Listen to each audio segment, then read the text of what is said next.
અનંત ઉપકારી, અનંત કલ્યાણના કરનારા, અચિંત્ય ચિંતામણી દેવાધિદેવ પરમાત્મા મહાવીર પ્રભુના શાસનમાં થઈ ગયેલા પંચમ ગણધર સુધર્મા સ્વામીજીએ રચિત એવા પ્રાર્થના સૂત્ર, જેનું બીજું નામ પ્રણિધાન સૂત્ર, એનું ત્રીજું નામ જય વીરા. અને એમાં પ્રાર્થના કરતા સૌથી પહેલો વર્ડ મૂકી દીધો જય. જય હો આવે છે ને તમારે, જય હો. આ પ્રભુને આશીર્વાદ નથી આપવાનો, આ પ્રભુને પ્રાર્થના કરવાની.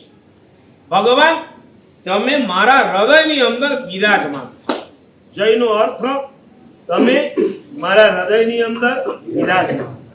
સામાન્યથી કોઈ ઘરેથી બહાર નીકળે એટલે આપણે કહીએ ને વિજયી ભવ, તારું વિજય થાવ, તું જે કામ કરવા માટે નીકળ્યો છે એમાં તું સક્સેસ થા. અહીંયા એવી તો કોઈ વાત નથી, કારણ કે પ્રભુએ પોતાના આત્માનું કલ્યાણ કરી લીધું છે. એ તો મોક્ષમાં પહોંચી ગયા છે. હવે એમના કલ્યાણની વાત કરનારા આપણે કોણ? ત્યારે જય શબ્દના અર્થ ઉપર વિચાર કરવો પડે. અને મોટા મહારાજે સરસ અર્થ કાઢ્યો, એ પરમાત્મા તમે મારા હૃદયમાં બિરાજમાન થાઓ. વાહ, બહુ સરસ જવાબ પણ આપ્યો છે. તમને મારા હૃદયમાં એટલા માટે બિરાજમાન કરવા છે કારણ કે આ હૃદયની અંદર અનંત કાળથી રાગ, દ્વેષ અને મોહે ડેરા તંબુ નાખીને બેઠેલા છે. તમારા લીધેલા પ્લોટની અંદર તમે ધ્યાન ન આપ્યું અને બેદરકારીથી કોઈ ગુંડા, લુચ્ચા, લવાડ લોકો ઘૂસી જાય, તમે શું કરો? રવાના કરો કે ના કરો? કે છોર્યા એ બિચારા વાપરે છે, ભલે એનું કલ્યાણ થાવ, એનું કલ્યાણ તો થશે ત્યારે થશે, પણ તમારું અપમંગળ થઈ જાય. આ હૃદયની અંદર, આ આત્માની અંદર અનાદિકાળથી રાગદ્વેષ અને મોહે જે ડેરા તંબુ નાખ્યા છે એને દૂર કરી અને પ્રભુ તમે આવી.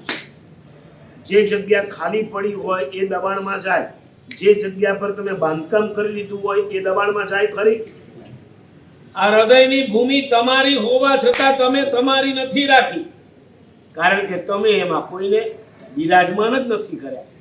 કોઈને એટલે ધર્મને, કોઈને એટલે દેવને, કોઈને એટલે ગુરુને.